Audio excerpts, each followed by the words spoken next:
Alright, welcome back. Welcome back. Welcome back. Welcome back to Eagle Eye Visions.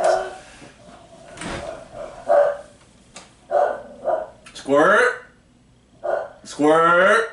I'd like to get started, please. Squirt. Alright, I guess I'm just gonna get started. So, today's book review is 13, The Day of the Black Sun, and I'm sure there's some occulted knowledge in that title, but I'm not going to decipher it. I'm just going to do a book review of it. It is a graphic novel. The art is amazing, actually. I'm going to come up. I've never done this before. I'm going to come up and show you guys some of the art, because it's really glossy, so you can't see it. It's just so good. It's so good. Squirt, stop. Oh man, ooh, that's a, testy one there. Saucy, getting saucy. Oh, there's Martha. Martha's cool. She's OG. So this is today's book review. The art is, it's just fantastic. There's some of these I want to print out and hang on my wall. It's just fantastic. Amazing, amazing, amazing stuff. I still don't have a speaker yet. Unfortunately, I will get it soon, very soon, maybe by the next book review. So, excuse me. As you can see, I got some Dubby. Got the Dubby care package. I was going to do an opening video, but I was too tired from work. I've been working like crazy. I got some stickers, got a sticker set. Got all this Dubby, it's so good. Good stuff. Dub Sludge right here. Oh my god, I'm drinking some Dub Sludge right now and it's... Oh, chef's kiss. It's just so good. I love Dub Sludge and it reminds me of Caustic. I play Apex, obviously. For those of you who follow the channel, I play Apex. Caustic and Caustic needs to be on the Dub Sludge container. Can we do that, Dubby? Can we get a mug of my man's Caustic on here? That's another video. I should talk about that in another video. Dubby, we need to get it done. Get you some Dubby. Use code BeagleEyeVision to get 10% off your purchase at dubby.gg. Be better. It's so delicious. It's better than any other energy drink. In fact, I had a Monster the other day at work and I thought my heart was going to explode. I was super jittery. I couldn't even put the lid on a nacho cheese cup. It was just horrible. It was horrible, horrible stuff. I mean, they put so much sugar on top of taurine and other things that your body really doesn't need. Dubby is just so clean, so delicious, no artificial colors, no sugar, sugar-free, and it just tastes the best. I've had Gamer Subs. Gamer Subs doesn't hold a candle to Dubby. Dubby is just, it's the best. Anyways, I digress. As usual, I'm always going off topic. 13, Day of the Black Sun. 13 is one of the most underrated video games on the planet, and due to the horrible abomination of the demake, as they say, because it's supposed to be a remake, but a lot of people, I would call it a demake, that was released in 2020. A lot of the fan base fell off, and we lost all hope of getting a sequel that we so desperately need. The original video game was released in 2003 alongside games like Halo 2 and Warcraft 3 Reign of Chaos, so it was put up against some really, really, really stiff competition, which is why it never got the recognition that it deserves. The plot is so intriguing, it's so intelligent, it's so well written, what up Squirt, that the graphic novel inspired a movie, a TV show, and a video game. The movie is good. The budget wasn't what it was supposed to be, what it should have been. The budget was pretty rough, so I mean, I'm not gonna lie, the movie kind of looks like a Fox television show, which I was just watching Prison Break the other day. Prison Break is an amazing TV show. There's a lot of good stuff in that, but yeah, it does look like you know, like a Fox TV show budget, but it's a movie. It looks like a made for TV type of movie. I still enjoy it because I'm such a huge fan of 13.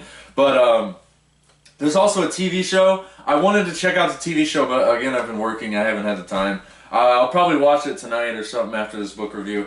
The TV show is alright. I've only seen I've only seen the first episode, so I don't think I've seen enough of the TV show to even properly to give it a proper review. And of course, the video game. The video game is so good. Oh my gosh, it is so good. You're gonna get annoyed with me by the end of this book review if you make it that far. The game is just so good, and actually the graphic novel is just as good. Which one do I love better? Well, I spent way more time on the game than I have with this graphic novel, even though this is the second time I've read it, by the way. Or no, I think this is the third time I've read it, because it's only like 130 pages. It's really easy to like blow through. It's like you can just blow through it because it's all art, you know, and it's just art and dialogue. If you ever read a graphic novel, you know what I'm talking about.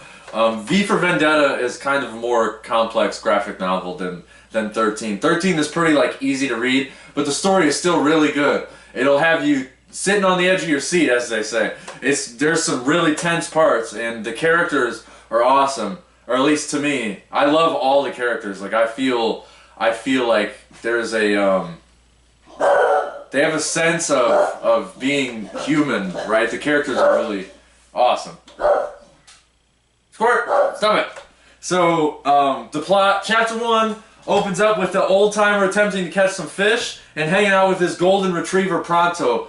This golden retriever is so cool. He's just the most handsomest boy you ever saw. Like Squirt Dog over here, who will not stop barking. Pronto is trying to get Abe's attention. He shows Abe that he found a man washed up on shore. So Abe follows Pronto, finds the man. He's washed up on shore. He's washed up on the beach. He's unconscious, just like the video game. It's really good. And so a neighbor, Martha, extracts the bullet out of his skull, out of the guy who's washed up. Subtracts the bullet out of his head, since she coincidentally used to be a surgeon. But she got fired. There's a lot of good exposition that make the characters come alive. It's good stuff. We also see that Abe and Sally, Sally is Abe's wife, they had a son together. Their son was a prisoner of war, and he died away from home. Since they don't know the man's name, they just call him Alan, and he looks, if you look at the pictures in the book, that he does kind of look like Alan. It's really interesting. Since they don't know the man's name, they call him Alan, which was their son's name. And also, my cousin's name, who used to play, oh yeah, my cousin Alan used to play 13 with me all the time. He's like one of the only people.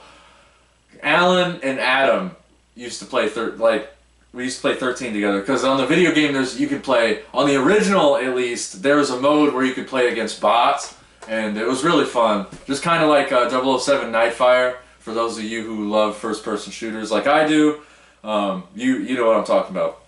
So, the mysterious man from the beach miraculously wakes up, but he can't remember a thing. The bullet gave him amnesia, which reminds me of an amazing song about how a guy survived a gunshot to the head. The song is called Your Time Has Come by Audioslave. Chris Cornell, rest in peace. I'll put that song in the description of this video, along with the Dubby link. Get you some Dubby, it's so good. It's way better than all that sugary garbage. There, I'm going off on a tangent again. So, it's worth mentioning that the art style is ravishing. It's so gorgeous. Like I said, I really want to print some of these panels and hang them up, because the art is just, I could talk about it for days. The art is so freaking good, and it has a nostalgic feeling to it. I don't know, maybe it's just me and my love of the game and the graphic novel, or there is like a nostalgic feel to it. It's awesome. But I think that's how most graphic novels are like that. If you read a lot of graphic novels, they have just kind of like, especially the ones from the 80s and stuff. Like I'm gonna do a book review of V for Vendetta. Maybe actually I should order it and do it in November. I'm gonna do a review of V for Vendetta, and V for Vendetta is, the way it's drawn, has a very nostalgic feel to it. I would love to do The Watchmen too, but I've never read The Watchmen. That would be a good one. But that's a whole series, and that would take a lot of time. So 13 has a key on his person. It's like sewn into his pocket, and of course the iconic Roman numeral just above his heart. So those are the only clues that we're given. So he goes to the nearest city to try to find answers. Our man's happens to get an address from City Hall. He gets an address of a Kim Rowland. So the hitman, spoiler alerts. I wish I could do, oh man, I wish I could do the spoiler dance. I need to get the soundboard and a speaker, but so the hitmen have a photo of him, and that's how they find 13. And 13 wipes the hitman out. I'm trying not to give too much away, but 13 tears him apart, gets the photo, and then the back of the photo says it's like Kim Rowland, meet me at some lake that I forget. I'm brain farting. So this was interesting to me because in the game you start off with a key to Winslow Bank, and that is your first task.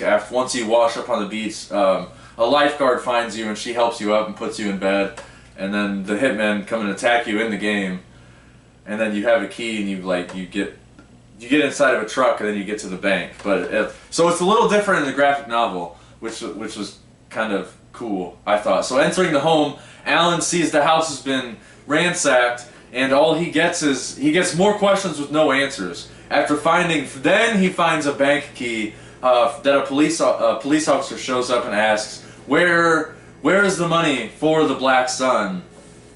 Ending chapter 1. So you get this rogue cop busts in. They've already ransacked the house, and they followed 13 to the house. They bust him, put him in custody, and take the key.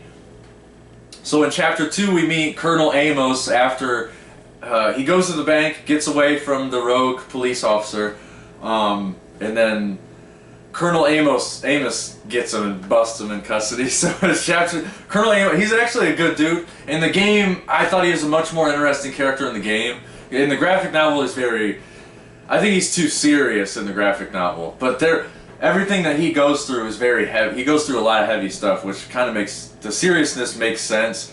But that's what I really enjoyed about the game, is the game didn't take itself too seriously. There's a lot of humor in it. The graphic novel, not so much. So Amos and his men take 13 in custody after he got away from the rogue officer. We found out that 13 has been framed for an assassination of the president. The scene we are shown looks exactly like the tragic John F. Kennedy video, and Alan appears to be holding the rifle, 30-06. Amos threatens to torture our mans, so of course 13 gets the natural instinct to bust out of there. With nowhere to go, he heads back to the house where he was found, and to talk to Martha. So spoilers ahead. Spoiler again. Spoiler. Oh, I lost my phone. I was gonna play some music, but I forgot. So spoilers ahead. This is where we are introduced to Mongoose, and Mongoose he's an evil son of a bitch, but the characters are written so good. Like when you really hate a character, when you feel some type of animosity towards a character, that's how you know you're reading a really good book or reading a really good story. We were just watching Inglourious Bastards, the Quentin Tarantino movie, and we were all gritting our teeth at the beginning scene to Colonel Hans Landa, because he's just like Mongoose, Hans Landa, he's a real son of a bitch, you know, he's such a bastard. So whenever I play the game, I cannot wait to get my hands on the Mongoose. He's such a scumbag. Spoiler for the game too, so you eventually get to him in the game, but he's tough. He's tough. You got to use a strategy. I can't remember. I haven't beat the game in so long. You got to use a really interesting strategy because it's a final boss. Every final boss has like the pattern, so you got to learn the pattern, and then you can finally defeat Mongoose. It's really fun. So, the chapter ends on a very sad note because Martha gets hit by a bullet. Mongoose's men starts destroying the place as they do.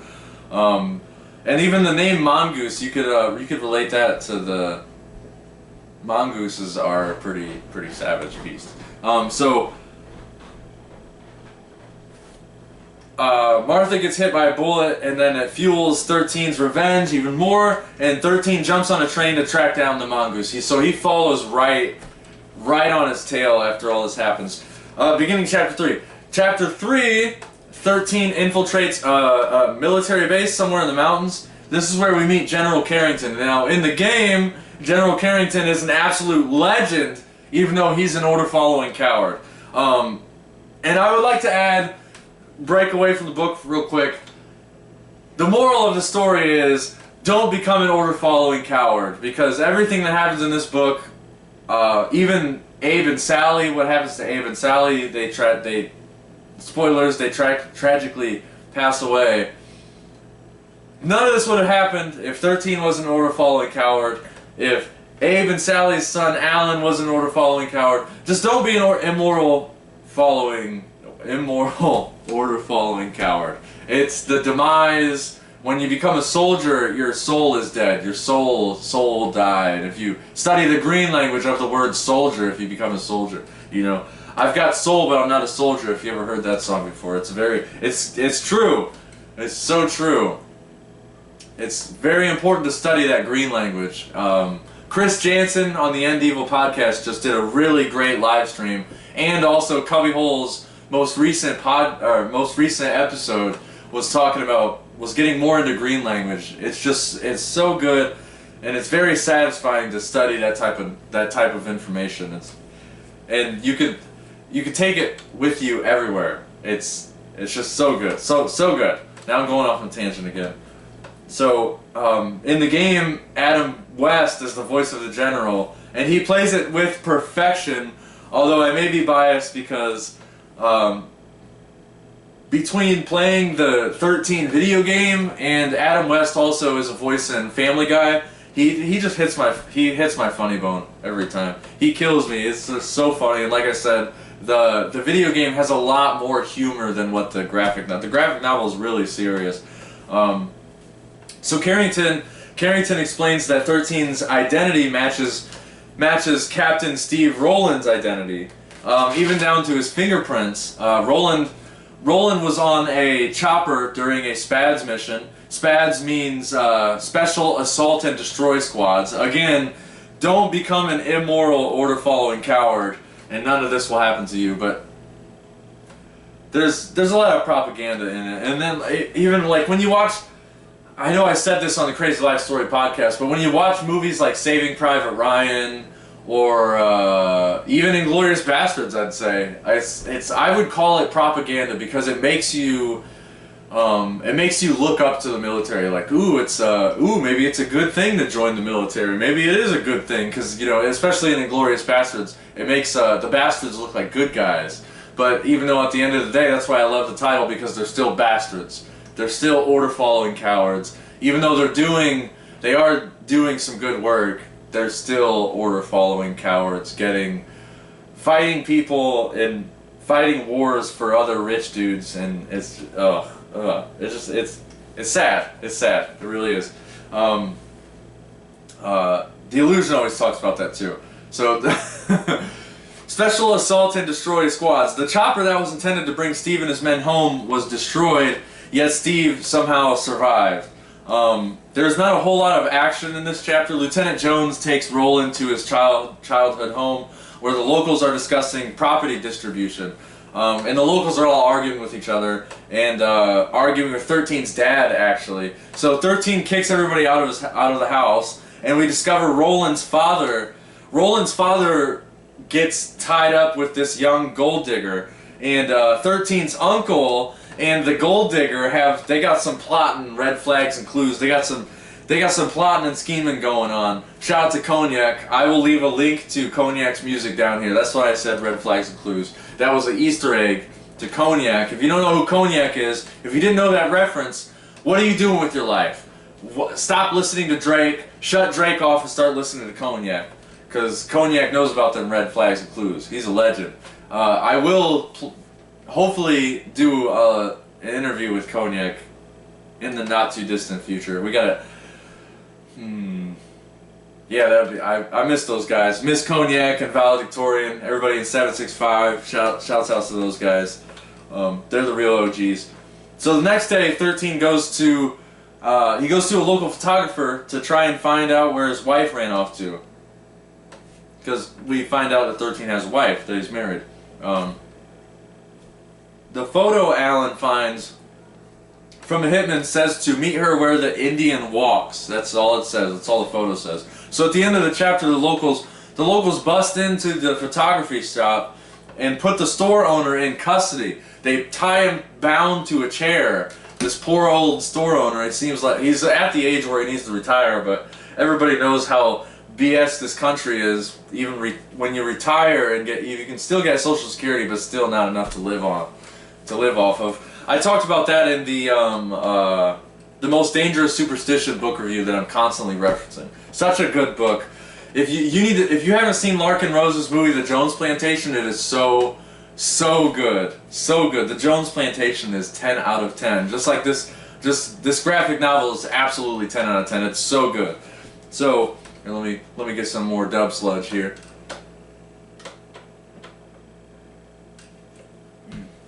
So delicious. Oh, so good. Man, Dubby.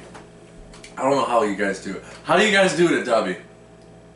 With no sugar. Man, it's just so good. It's mouth-watering. I'm drooling over here. I'm drooling. So, in Chapter 4, the local townspeople that 13 pissed off back at his childhood home because 13 was supposed to, he's supposed to be dead. Or Steve Rowland, whoever he is, supposed to be dead, and they were talking about property distribution because the father is almost on his way out. So with 13 being offed, who's going to get the property, right? Because it was supposed to be the next of kin. So that's what they were arguing about. All the locals were like, well, who's going to get this big nice property out in the countryside? And it is a gorgeous property. Again, if you read the graphic novel, you'll see the property. I don't think. Oh my, Score Dog. If you don't really see this childhood home in the game, because this scene just doesn't even occur in the game. You see a old cabin on the countryside in the winter, but that's not his childhood home. It's a different place. So the local townspeople show up, as I said in the last chapter, referencing the Bible. They almost cut Steve's hand off because during the commotion at the childhood home, Steve Rowland throws a knife through one of the locals' hand and puts a hole in it. And this guy starts referencing the Bible as what dumb people do. And it's just like the other Quentin Tarantino movie, Django Unchained. The slave guy who's whipping the slaves references the Bible constantly. I think he does in the Jones Plantation too. I think the guy does, but I'm brain farted. So the local law enforcement busts in to stop the commotion at the photography store, but they do nothing to the locals, who cause a ruckus and put the store owner into shackles, tied to a chair in his own store. They do nothing about it. All these locals are about to chop Steve's hand off, and the cop just lets him get away. They don't take him to jail. They don't punish him. They don't give him a fine. They don't give him a ticket. They just let him go. Which reminds me of another 10 out of 10 allegory in a film called Rambo. Rambo First Blood, the very first one.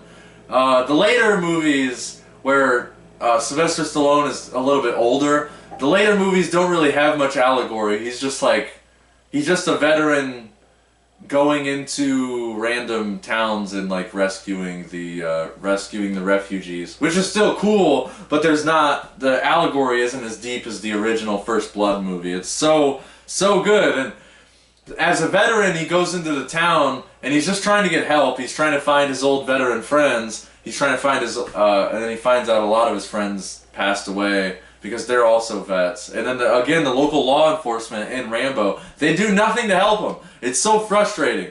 You would think, it just goes to show that their job is to uphold man's law and generate revenue for the state. Their job is not to protect the community. Their job is not to be a part of the community. Their job is to uphold the law, uphold man's law, and generate revenue for the state, period. End of story, that's it. And the sooner you realize that, the better you'll be. The better off you'll be.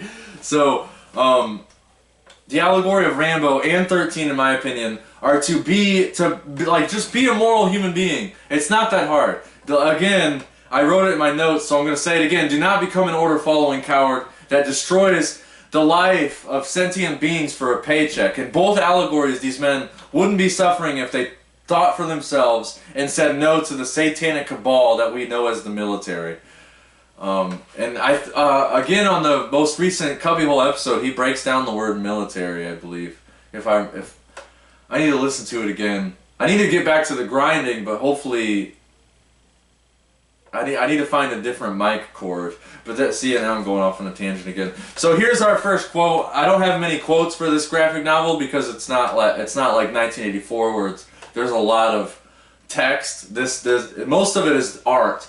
Most of this graphic novel, and all graphic novels, it's a part of the art, right? It's a different type of medium, which art is the forefront, which is not why this is an amazing break. After reading Anarchism and Other Essays by Emma Goldman, this was an amazing break to see all the artwork, and it was very easy on the eyes, all the colors. Whoop, I saw that coming. All the colors. It's really good stuff. My production is falling apart. So here's the quote. I'm going to say it like the character who's speaking so you guys don't get confused. 13. You're just letting them go? Wow, sure is comforting to know that Johnny Law is looking out for us. And when he says that, I feel like he's talking about veterans. Johnny Law is really looking out for us. And then the cop says, you know how it works out here, Mr. Rowland. We've got our own way of taking care of our problems. I can't condone Clive and the boys' actions, but I can't say I blame them either. You may be the long-lost war hero from the dead, but this ain't the jungle, young man. Page 77. Very, very interesting quote. It's so good. 10 out of 10. I think I bought this for no pun intended. I think I literally bought it for like 13 bucks. So cheap. You can even download the PDF because I think it's old enough now. This was written in like the early 70s or the early 80s. So it's been around a long time, which is why I said it's so underrated. The video game's underrated, the graphic novel's underrated. They still kept it going, which made me happy. So after all that, an intense action scene occurs, but I'm not going to say what happens to keep the intrigue. So right alongside the video games, General Carrington rescues 13 and takes him to Kelowna Lake to meet with his wife, or whoever she is.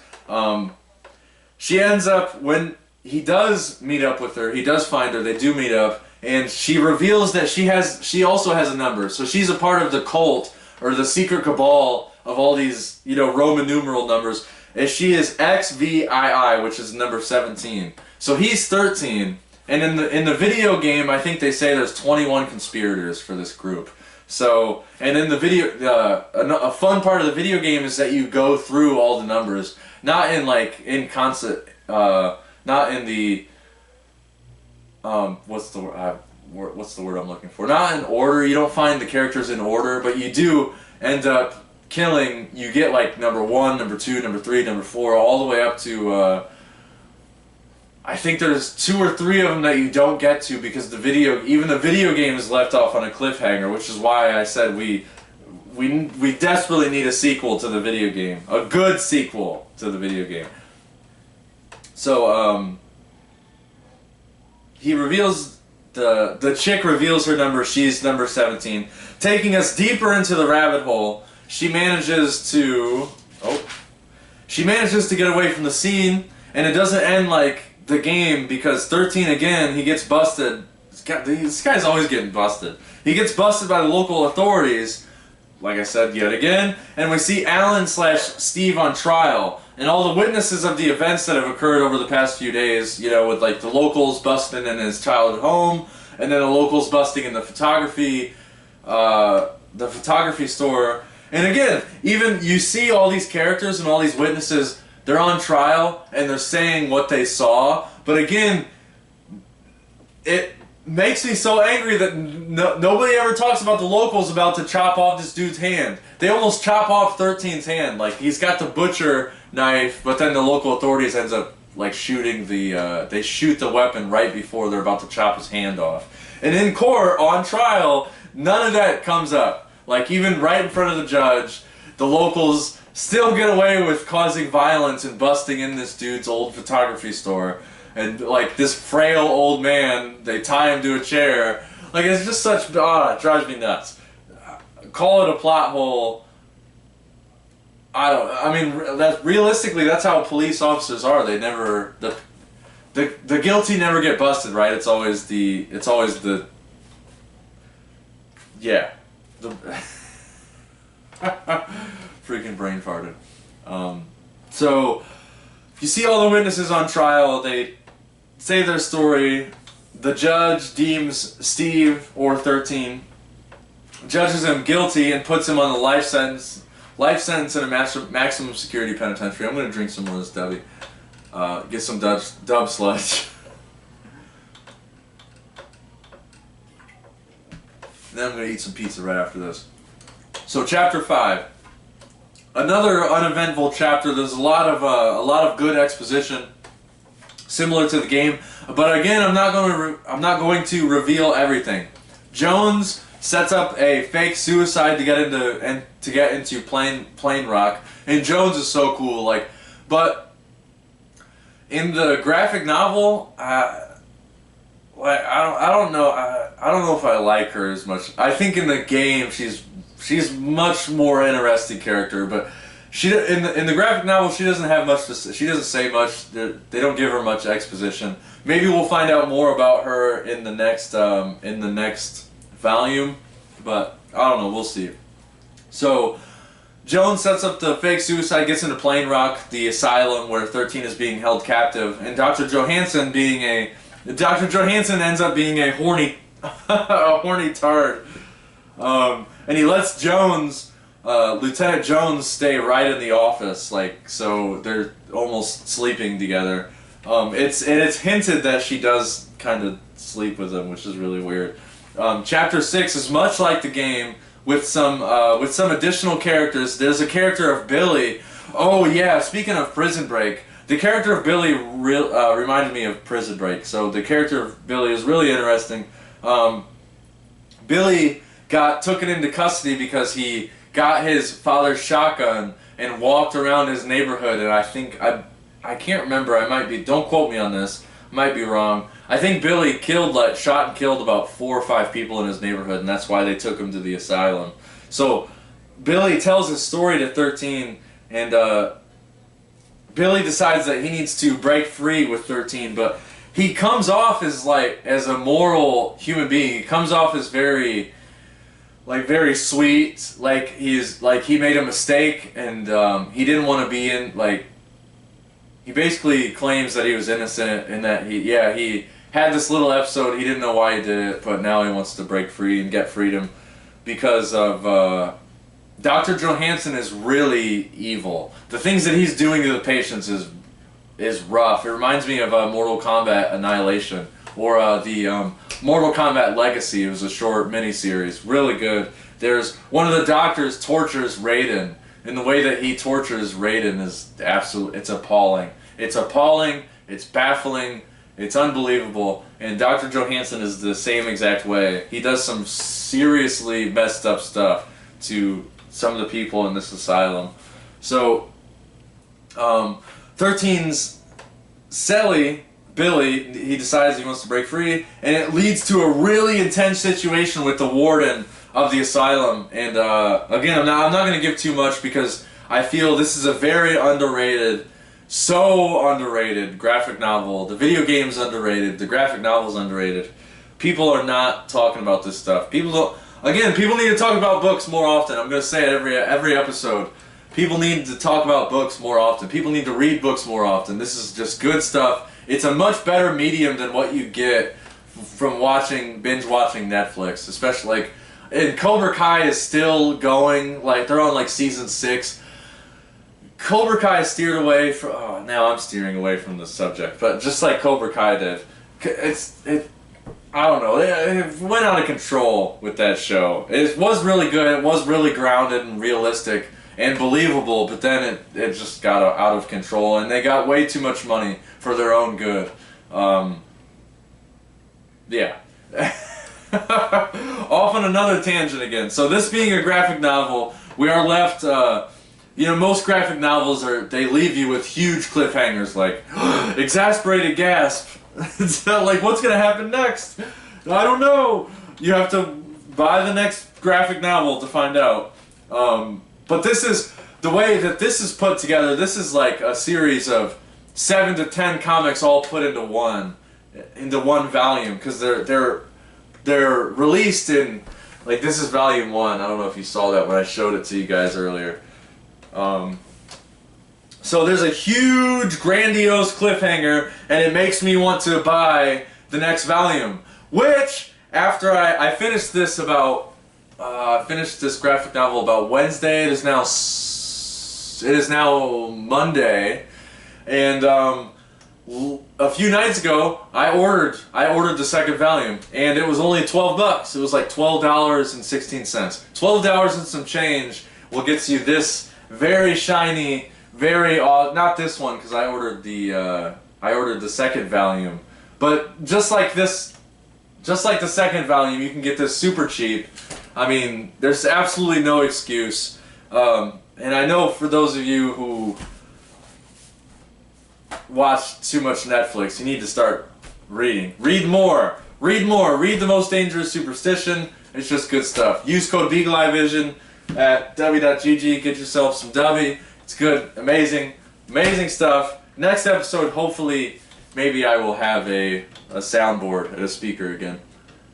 This W is so good.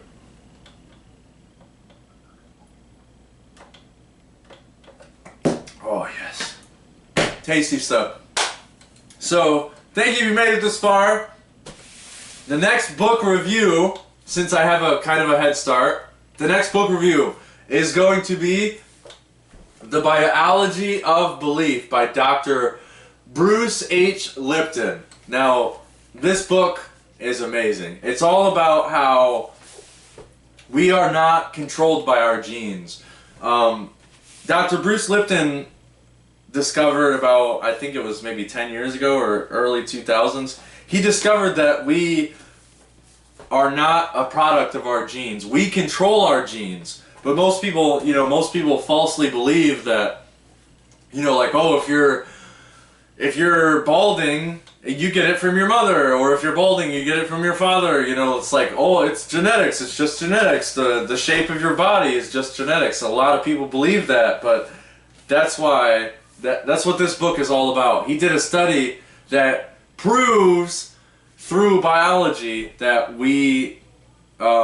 our consciousness controls our genes, and through our perceptions, we can control our body pretty much. So it's very, very interesting, very good stuff. This is going to be a very serious book review, and it's going to be tough. This is a tough one to get through because I started reading this book before, and it gets so deep into the biology. Of course, of course it's called The Biology of Belief, so it's going to get deep into biology.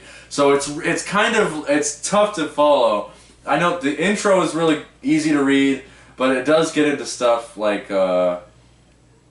here's an experiment: bread, butter, olives, and pimentos. And it says, now pour a teaspoon of colored dye on top of a sandwich, as illustrated below. It's such good stuff. Such good stuff. We're gonna learn a lot. There's even a chapter called Conscious Parenting in this book. Dr. Bruce Lipton is amazing. I think he has a great mixture of spirituality on top of his book smarts and on top of his biology and stuff. So good. So good. Such good stuff. Thank you again if you made it this far. Like I said before about 40 times in this book review, use code BeagleEyeVision to get 10% off your purchase at w.gg. Get yourself some of these stickers, man. Look at these stickers. These stickers are great. Here, I'll come up there and show you guys, because I still don't have a camera person. These stickers are just fantastic. Look at these. Look at these. Look at this. We got a little Thor there. Oh, I'm gonna get copyrighted. Got the Dubby Dragon We got a new cup. These cups are such high quality. Look at that's my favorite. That's literally my favorite one right there. So let's get my man's caustic on the Dubby container right there. Let's get a picture of caustic on there. Shout out Dubby Dub. And I know I've been going on forever, but this is look at this. The quality of these cups is just so good. It's so good. My cousin Brandon said that there's always going like the workout cups always leak. These cups right here, do not leak. I promise you. These cups do not leak. I'm so sad I'm wearing my Mountain Dew shirt for this book review, but these are high quality, good stuff, made in America. W's made in America. Use that code. It's good stuff. Thank you again if you made it this far. Stay tuned for the next book review, The Biology of Belief. It's going to be fantastic. And then maybe I'll get on the One Great Work Network. Alright, peace out, Internet. Stay tuned and stay golden. I almost forgot. I almost didn't say it. Stay tuned and stay golden. That is so important. Stay golden, everybody.